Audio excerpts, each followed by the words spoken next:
My name is Larry Warren, and I was a witness to the 1980 Bentwaters UFO events. And what we're going to do today is return to the sites in question, the main site of the activity where the big night of events, I should say, took place, and also to see both bases which are now closed and point out key sites. My name is Peter Robbins. I'm an independent researcher and writer who's been working with Larry Warren developing this Bentwaters story into a book called Left at East Gate. We've been working together for 6.5 years, and I'll be along for the ride today on our trip. Right now I'm standing with my back to the to the entrance, to the gate entrance at RAF Bentwaters, now closed, that Larry Warren first exited through on the night of his involvement in the incident. If Tony pans the camera, you'll see a deserted gate entrance that was of such high security at a certain point you couldn't even get close to it.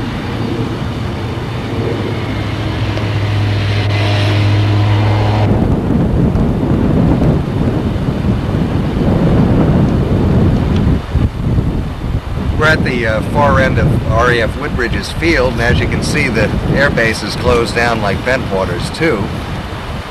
This is the area right to my left where we had our first roadblock, and I'll point it out right across here. And they stopped a civilian's car that night. The woman was obviously trying to go down Eastgate Road. It was very late, and they told her there were unexploded ordnance in the area, and they wouldn't delay her long, and that was just so our convoy of vehicles could pass and head down this road. And at this point I had no idea what was happening. I'm standing at East Gate at RAF Woodbridge, and it's right behind me actually. And on the 27th of December, a security police patrol observed lights for the first time out in that direction, down Eastgate Road in Rendlesham Forest. And of course, all the trees are gone now, but it was a tall pine forest at that time. And the first reports were made to Central Security Control right from that guard shack right there, reporting these lights, and they were given permission to go out and investigate the sightings. One law enforcement officer and 2 security people went out into the woods and had a series of extraordinary events take place. Also, some abductions possibly took place. The next night, certain events happened that are unclear, and the third night, we'll be taking you to the site next to show the site where I was involved directly and witness what I saw, which is out in Rendlesham Forest. But this is East Gate, where it all began.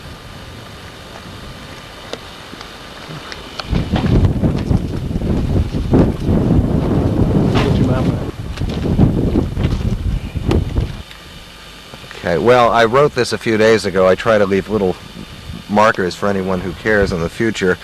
And this is a Forestry Commission sign, and it says, "Walkers are welcome in this wood." And then I wrote UFO 26 to 29 December 1980. You have the right to know the truth, for you folks in England. And for further information, and I added, contact your government. And I wrote a former member of the 81st Security Police, USAF. And it should be a marker here for this stuff. On the night of December 29th, 1980, this is as far as we got in the vehicles into Rendlesham Forest, and we all stopped. This is more of a circular area at that time. It's been spread out due to clearing of trees, and there was an armory vehicle parked right about here. We turned in our weapons, which we shouldn't have had off the base anyway, and moved into the woods with, some people had sidearms, I did not, with Motorola radios, which I had to turn off. The lower ranking guys had to maintain radio silence. Colonel Holt met Lieutenant England, who was in my truck, and they moved out on this path when I first got here with a small group of people back into the woods. We had a lot of lighting equipment here that did not work as soon as we got out in this area. I had still no idea what was happening. After about 10-15 minutes here, I could see a lot of activity down at the end of this road at the time.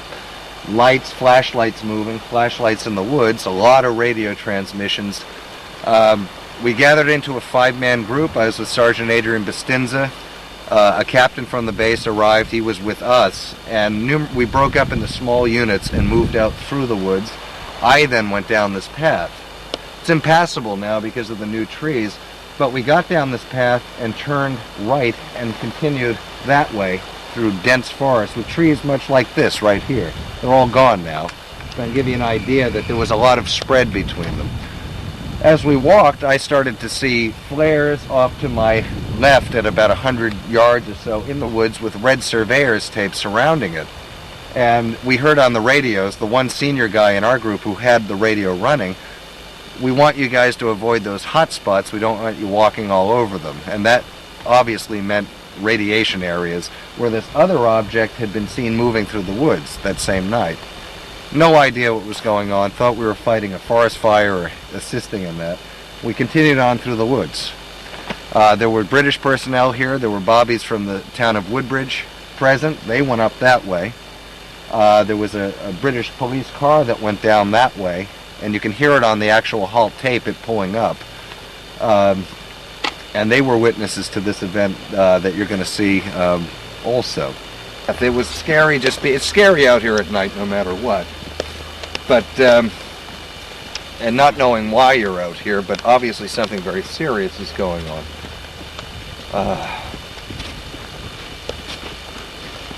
My back is to the logging road that we've walked in on, to this area called Capel Green, which was the site of the incident on the third night of incidents for RAF Bentwaters.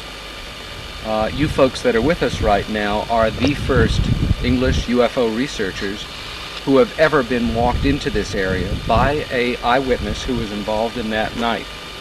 With the exception of myself, our friends the Warnocks, to the best of our knowledge, no one has come back to this area with an awareness of where they were, what happened. Here we go. Follow the man. Well, there's a couple things to set up because you've probably read about them, but obviously I didn't make this route coming in. I came in through here. There were tall trees at the time, and this is where I started to see that there was something ahead of me that was very out of the ordinary. Walking through, we kept saying, a buddy of mine next to me, Adrian Bustinza, said, "This is just like what happened to me in Alaska." And I'm like, "What happened to you in Alaska?" I have no idea what this man's talking about. There was an old tree. Here's the stump right here. Literally, Central Casting couldn't make this up. This was a tree in 1980. This is the stump, Peter. We found it again. And I came up and I saw my flight chief, Robert Ball, attending to another airman I knew. He was rather new on the base also, who had his head in his hands, sitting right here. Really out of control, very upset. And I was in kind of perceptive shock at this time. Really, everything blended together. If you turn around, the field was illuminated. This field right over this rise. It was illuminated, and I'm looking at it. We walked by this, not by light all, by this object on the ground. These brambles that you're seeing were tearing at my legs and everyone else. There was an old fence here at the time. It's gone now. Barbed wire. Be careful. And we were accused of breaking a fence. Well, I don't know about that, these stories, but the fence was flat, so we walked right through. And I'll describe what I saw next. Geez, Larry, it's really amazingly apparent today. Look at it. Yeah. Son of a bitch. Well, the first thing that happened, this is the field. We came to this rise and I stopped right about here. There was security police all over the place. This tree was illuminated a yellow, and I used it as a marker that night. Off in the distance you'll see a farmer's house, and the light on the left second floor window was illuminated, and there was a white car parked there. You could see it. This thing illuminated everything. There was a circular... Peter, go to the dead center. You're going to bear to your... No, you're going to bear more left. Peter's heading right now to the approximate... Keep going. Stop. He is probably in dead center where this illuminated transparent light on the ground. It was a foot in height. It wasn't hovering or anything. It was a circular thing probably 50 feet across. It was self-illuminated. You could see through it at times. This field was all green grass, just like you see out there in December of 1980. And you could see through it at times. Right over here, Peter, walk to about where the cameras were set up. You want to come back this way, and you want to stop right there. These were there were Air Force or our base photo labs or public affairs cameras set up. One big motion picture camera and one small, well, at that time video technology was quite bulky, smaller video camera. There was a lot of personnel over in this area. This second fence was not here. We were told to move on into the field. Sergeant Bastinza and I stopped right about in this area. The first thing I noticed, that I watched the cameras shooting all the while. This mist object was a good 20 feet away from me. It was only this high off the ground. It was not hovering, and that's been misrepresented through the years. It was about this big, high, and we were watching it. There was a lot of security police from D-Flight. 2 English bobbies were right over here. Over in that way, some senior personnel started to move into the area from beyond that big log over there. If you see that tree turned down, that's where the senior officers started to come into the field. As we were watching this, there were disaster preparedness personnel out here with Geiger counters going in a almost half clockwise motion around this thing on the ground. The next thing I know, Sergeant Bastinza nudges me on the arm. I see the lights on in that house. I'm saying, Christ, somebody's watching this also. Still, again, you wouldn't have thought this was a flying... It wasn't. It was a solidified mist. That's all I can describe it as. Sergeant Bastinza knocked me on the arm, and 2 cows were walking. At this time, there had to be farm life here, farm animals. 2 cows walked up and were staring at this mist also on the ground. I never saw them again after this next event I described happened. We never saw them again. I can't say what happened. I used this tree as a marker. I think we've shown that. It was illuminated, and I said, I have to come back to this area. And sure enough, that tree is no different than it was. From that stand of center trees right there that crop out toward this field, I noticed a small red light over the top of them. It moved in. We thought it was an aircraft. I did, because the runway is just about 1.5 miles that way. And it moved in over the field in a downward arc so fast, stopped. It hovered about 20 feet off the ground. It was the size of a basketball, American basketball, self-illuminated, not quite red yet. That's the closest I can describe it. As soon as you could get a fix on it, this thing exploded. Light showered down where Peter is. This is how close I was to this event happening, and everyone else. Showered down on this object. I can't tell you how long that happened, but my eyes were flashed out. Some personnel ran right back over this rise into the brush, and a lot of us were left just standing here in shock. In the place of that mist was a solid, all I can say is solid, I didn't touch it, machine. It was about 30 feet across the base. It rose to about 25 feet in a sharp angle. It had delta appendages that came out of it. I can't tell for sure if there was landing gear or not. It was so low to the ground. No windows, no markings, no flag or country of origin, nothing. You could hardly look at it dead on. If you looked at it at the side of your peripheral vision, you'd get a shape of it. And there it was, clear as a bell. We could not move. At one point, through this event, which seems like a dream state at this point, if you can imagine, I couldn't, even thinking about it now, can't really comprehend the full dimensions of it. Myself, Sergeant Bastinza, one of the disaster preparedness gentlemen, and my shift commander moved in on this object. We were ordered to move in on it for whatever reason. I walked like this, clearly, and I'll use probably within this much distance. Say Peter is the front face of the object. Standing this close, we cast shadows upon it that went up at an angle. They had Geiger counters near it. We had to walk back and forth. We walked at this angle, and we had no armament, so there was no useful reason for this. And we walked back. There was a light that would come down on the shadows of our heads. Now, to cause a shadow effect on this object is strange because we couldn't get lighting equipment into this forest. None of them would work, but it was pulling our shadows. It's starting to rain, but the next thing that happened is that we went back to our position. Cameras are rolling all the while right over here.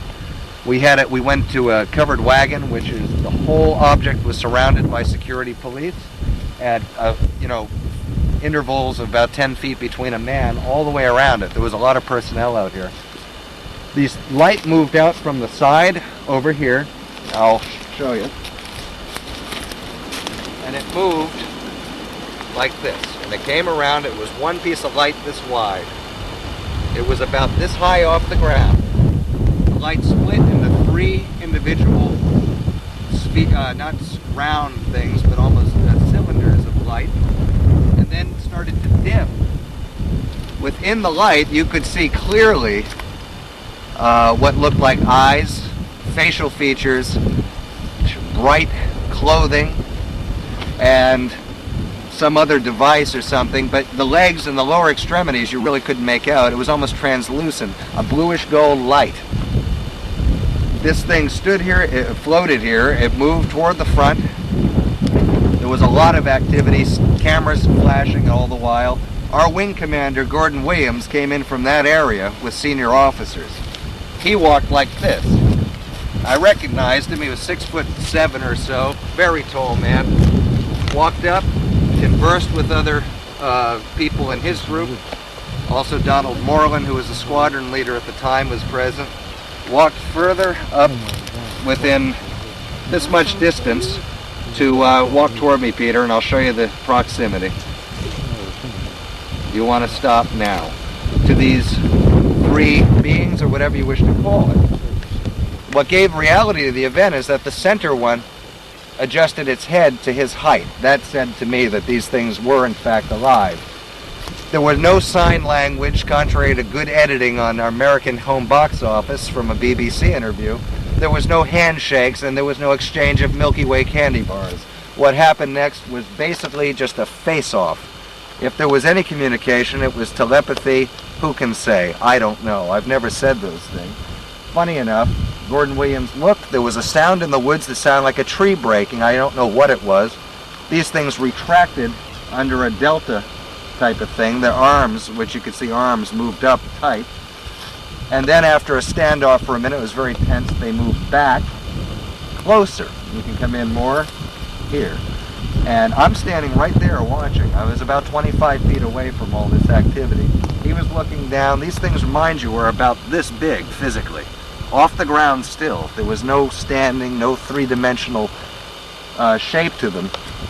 About this point, I'm over here, and my boss, my shift commander, tapped us out. He was saying, return to the vehicles. We went back up over the rise, the way we came in exactly, headed back to the trucks, and now back in the parking area just after I left, we were seeing strange lights in the sky. We were seeing these blue type of things moving around. These things passed through lighting equipment. I didn't witness that. One of the gentlemen with us was driving one of the pickup trucks. He got into the pickup truck, and one of these creatures, or whatever you want to call it, they had followed us right down the road, and they're very interested in all the lighting equipment, and they would start them up, just like Unsolved Mysteries. If they passed through it, they could go through metal and whatever. This gentleman got in the pickup truck. This creature or whatever passed, I talked to him, passed right through the windshield. He could see its face clearly. This guy went bonkers and kicked the windshield right out of the truck, back at the first area where we parked, if you can recall. John Burroughs, who was off duty this particular night, he's a figure that's come into prominence, was also out here that night, but only as far as that parking area. He was not allowed here because he was off duty, and Colonel Holt and others thought he was rather obsessed. The two British bobbies were also taking pictures with one camera, and though it's been said that I and Bustinza retrieved the film from him by orders of Colonel Holt, I had nothing to do with it. I did watch that take place where the cameras were just taken away, and there was a protest and whatever. We found out that these bobbies are no longer police officers in Woodbridge. One has had a severe mental breakdown, one has an alcoholic problem, and has been basically ridiculed off the force. Again, the next thing that happened is that when we left, John Burroughs, after I'd left the area, headed back to Woodbridge, totally screwed up over what I had seen or thought I'd seen. John Burroughs had in front of him and Sergeant Bustinza, who did not return with me, a triangular object much smaller than what I've just described here appear in that parking area. right in the midst of the men returning. John Burroughs was in civilian clothes or whatever. He had gone through the first night of events, and I shouldn't be telling a story, but this is verbatim as he told it to me, and it hasn't been reproduced accurately so far. He literally, if you've heard of someone literally grabbing an object, John Burroughs did so. It grabbed it, it was this small so he could literally reach around it, and it moved 10 meters with him holding on to it. And he suffered severe health effects, no matter what he says, for doing that. It changed the lives of everyone who was involved in these events, and they were quite considerable. We have statements in our book from others, even people right next to me. And I'll just say this is your country, and you have a right to know what happened in this farmer's field in 1980. There's no question about it.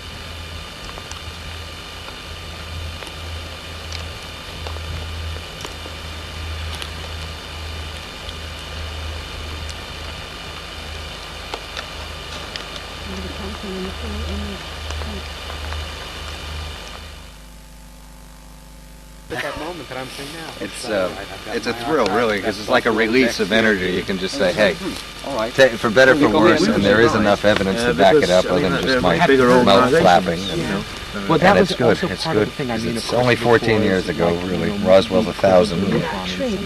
That's it was just snapped off at the top. I think Yep. partly The because storm did that. I've always considered myself an independent. This was all dirt track.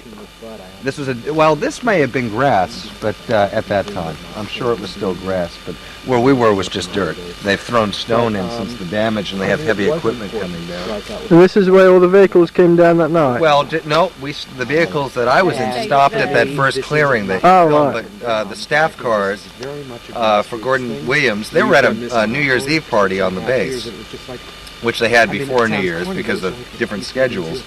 And he was called out of it to come here. He was in a flight jacket, a flight suit with black, maybe tuxedo pants, and his hat with the colonel, full colonel on it. And they came down this far because they came in through right over here, around that tree, out into the site. But, in northern England. you know, a lot of the fencing's been replaced too since then. It's very strange. I don't know why we didn't drive down this far. We walked through the woods. But there was so much different activity out here seen by so many different kinds of things, according to Colonel Holt, that went on. Beams coming down to the ground and everything. The creature or whatever that went through the windshield, at the other end of it, when it came out, a beam shot down to the ground in that first area that I showed you. And according to the witness that described this to me, I didn't see it, it ran right up the beam into something that was dark. They couldn't see it. It just literally went right up it. Sounds like a movie, but too many people saw these things.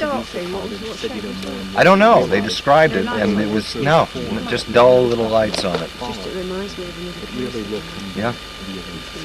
Well, I've heard very similar. I heard an exact description from a guy on Long Island, New York, that happened in 1972 of a red light coming in over a fog on the ground and transforming into this thing, except there were two of them on the end of a street. And that was just last year. This guy told me about it. He didn't know me or anything. And whoa! But it wasn't. I can't say it really was a flying object because I only saw that red light, and that certainly wasn't what the whole picture was. Very bizarre, and I don't know if the effects of seeing this can affect how your perception is. I'm sure, but it's worth looking into, folks. But then to counterpoint it with Where's Dave? what we're looking at now are the earthen-covered nuclear, what we call the weapons storage area. And that is atomic weapons storage area on RAF Bentwaters, the now decommissioned American base. All of the American atomic weapons that were on this base, and that we understand some of which were still on this base 6 months ago in October 1993 on our last trip, were stored in those rather innocuous-looking structures. Now, also, if the camera pans slightly to the left, you'll see a low tower over those kind of barn-type structures. That is the WSA Tower, and that is the location from which the UFOs in the 1980 incident that Larry was involved in were first observed.